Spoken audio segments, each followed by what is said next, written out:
Hello friends, हम Meghdoot TGT और PGT की तैयारी के लिए उसमें नदियों का वर्णन है। मेघदूत में महाकवि कालिदास ने नदियों का वर्णन किया है अपने मेघदूत में।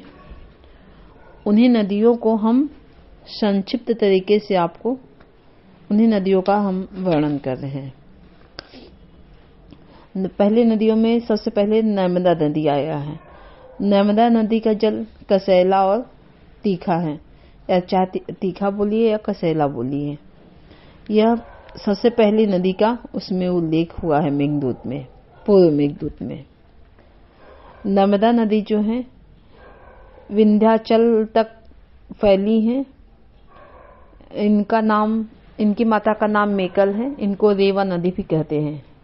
नर्मदा नदी का दूसरा नाम रेवा नदी भी है और इनकी माता का नाम मेकल है। यह विंध्य पाद तक फैली है। विंध्य पर्वत की भूमि ऊंची नीची है। मतलब जो विंध्य पर्वत है, जहाँ विंध्याचल है, यह अमरकंटक से निकली है नर्मदा नदी।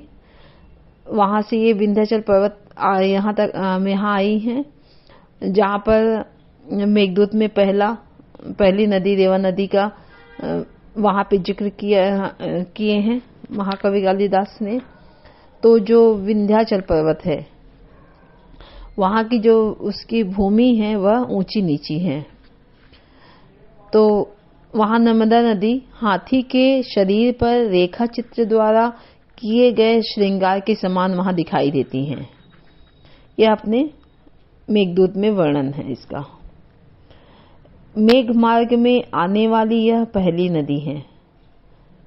यक्ष मेघ को नर्मदा जी का जल पीने को कहता है।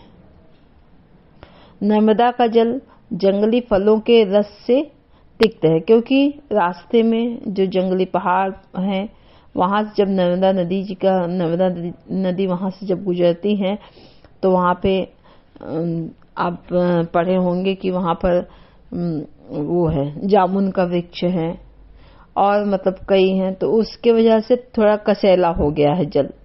ये मतलब महाकवि कालिदास ने तिक्त जल या कसैला जल या तीखा जल, एग्जाम में कुछ भी पूछे, चाहे तिक्त, कसैला, तीखा, तो उसकी जगह नर्मदा जी का जल ऐसा है, आपको ये बताना है।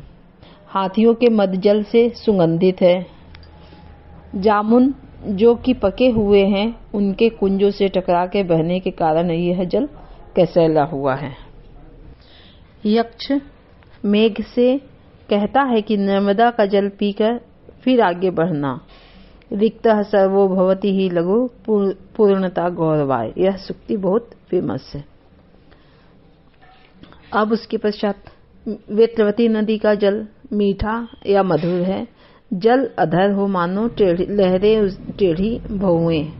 मतलब उनकी लहरें जो हैं, वेत्रवती नदी की लहरों की तुलना टेढ़ी भौहों से किया गया है।